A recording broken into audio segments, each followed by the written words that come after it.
Faze just responded to Tfue formally with a 7-minute video on their Twitter, saying that they tried multiple times to negotiate with Turner, giving him a number of options to choose from, and that Turner never wanted to sign any of them. What we're going to show you right now on the screen is multiple different versions of contracts that since September of 2018, we have sent directly to Turner or Tfue in hopes to renegotiate his contract. They say that the entire reason why he never wanted to negotiate was so that he could start his own team and compete against them. This is new information that might have some people going back to the Faze camp, especially since they released some screenshots of the actual contracts that they tried to show Tfue. The original contract he signed with us when we brought him into FaZe Clan in April of 2018 was done under a legal team with some slightly different management in the company. When we brought in new management, it became very evidently clear before any concerns were raised on Tfue's side that we didn't like this contract. As early as September 28th of last year, we sent the first revised version of a contract for Tfue.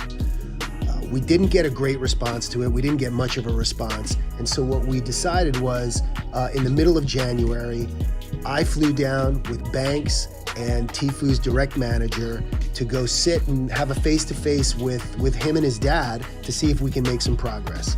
It wasn't a great day. We didn't get a lot done, but we were still plowed on and tried to make things work.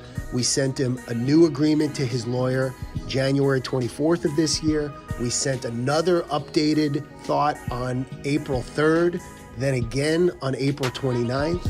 And then the other day, as this developed, we decided we're going to send an amendment to the agreement that gets rid of this 80% clause that everybody's been concerned about, even though we have never collected any more than 20% from him or any other of our members. But the reaction to this post has been vastly in favor of Tfue, and I'll tell you why later on in this video. Just look at the top comments on this thread. Khan, by the way, says that's a terrible point. Nice try, though. Devin, with 362 likes, says it was probably one of the most wasted 7 minutes of his life.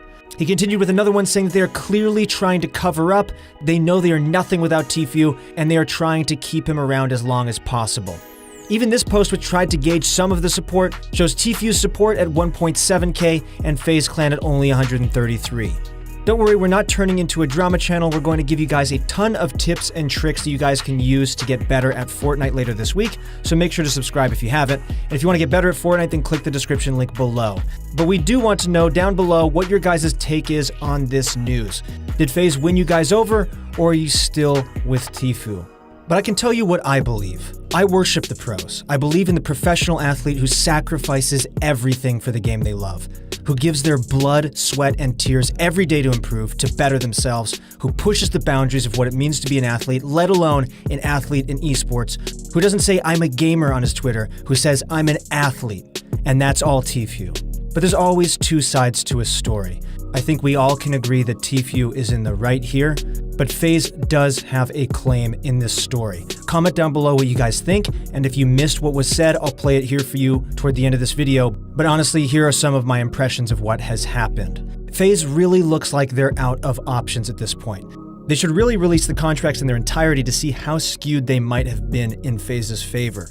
What if FaZe's new contracts were still awful and included that horrible clause that I mentioned in the previous video about Tfue not being able to play for 6 months if terminated?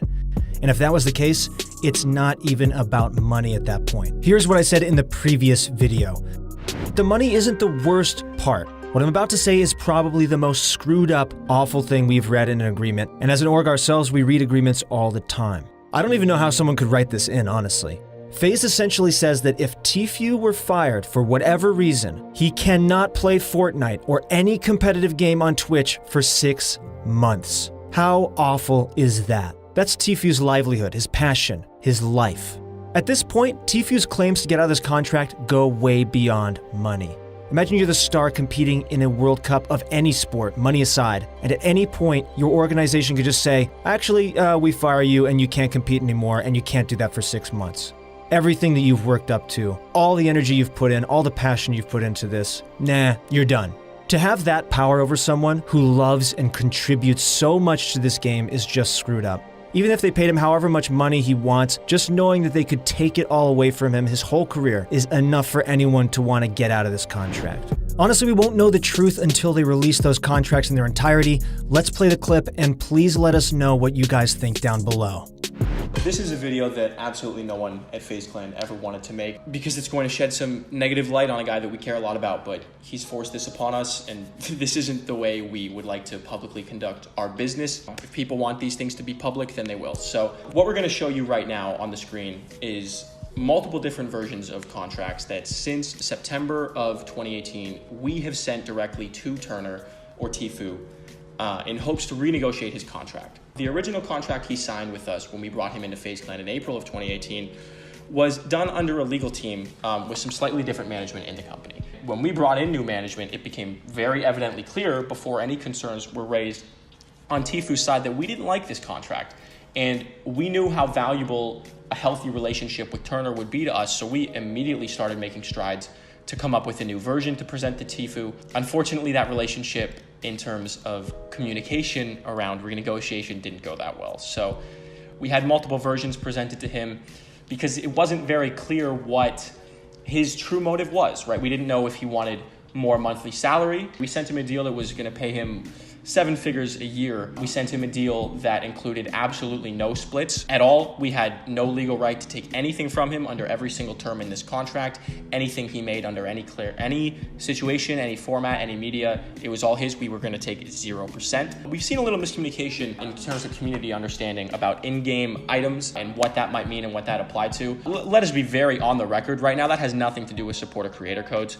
In fact, we as a company have never even taken on our own because we prefer to promote the codes of the creators and professionals that we have. So anybody who thinks that has anything to do with dipping into the pockets of supporter creator codes is sorely wrong. I mean, we were so proud of everything that we had accomplished together with him in the past year. His first beginnings were some of the greatest products on the internet that we've ever created as a company. We've been building 8 years towards having a relationship with a talent as gifted as Tfue. We recognized everything he had done for us. None of this was lost. We are all very aware of the impact that having Tfue in FaZe Clan brought us as a brand. It gets tough for us to be able to create a healthy relationship with the fans of FaZe Clan because, again, that's truly what we care about here, is protecting the relationship with our fans. Because over the course of the last year, they've also built a relationship with Tfue too. When it became clear to us that as we offered him more money, more fair splits, no splits, it got to a point where we'd sent him versions that almost included all of these things, and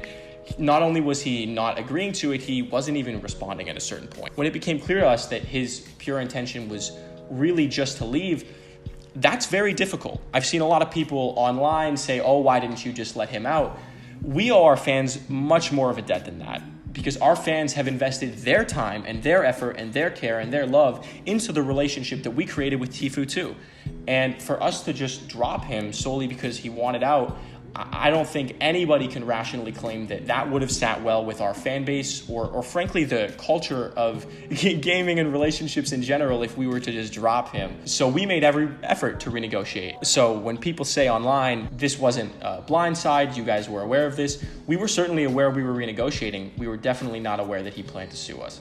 So from here, it's important to understand why people in FaZe Clan are so emotional about this, because we were so emotionally invested in what we'd created with him, and we never thought it would come to this. So for him to come out now publicly today, realize his true motives were to create his own organization and to directly compete with us, if anybody feels that it was in our best interest, both as a business and as a representative to the fans who care about us, to just simply wipe our hands and walk away and allow that to happen, then I'm sorry, but we can't ration with you. But we did try to ration with Tfue, and it didn't work, and that really sucks. Yes, Seabass, I couldn't agree more, unfortunately. A point that I want to make is that when Tfue first signed with us, he was under a starter agreement.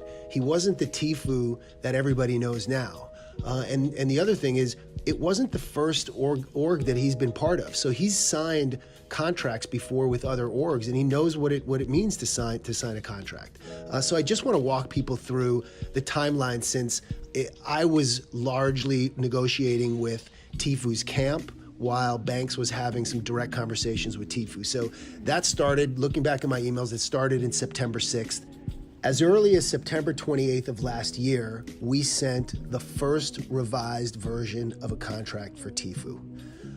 We didn't get a great response to it. We didn't get much of a response. And so what we decided was, in the middle of January, I flew down with Banks and Tfue's direct manager to go sit and have a face-to-face with him and his dad to see if we can make some progress. It wasn't a great day. We didn't get a lot done, but we were still plowed on and tried to make things work.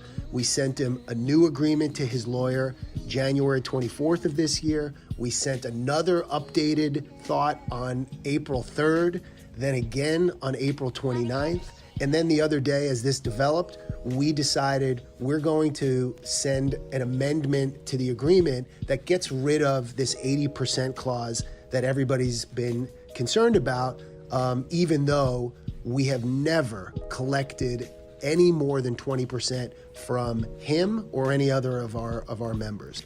Yeah, I feel like the other thing, and because we were having these issues and because we wanted Turner to feel that we had his back, we made the decision to not collect any money under the old agreement. Nothing from prize pool, nothing from YouTube, nothing from anything, except for a couple of brand deals that he accepted that we only took 20% of. And those deals came from us to him. So it's really unfortunate that we're here at all.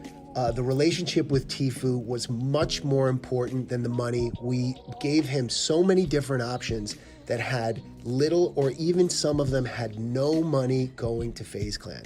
And yet we still couldn't get a deal done. And we come to find that the reason why is he never planned on getting a deal done with us. He wanted to start a competing organization. And that's like the Lakers letting LeBron James create a competing NBA team. They would never let it happen, and we should never let that happen. Our commitment to our fans is that FaZe Clan will continue to be thought leaders in the space, to be agents of positive change while the industry develops. Things will change, things will evolve. We want to be at the forefront of that always. We are talent first, we are fan first, and we will continue to think that way as we help lead the industry in its change.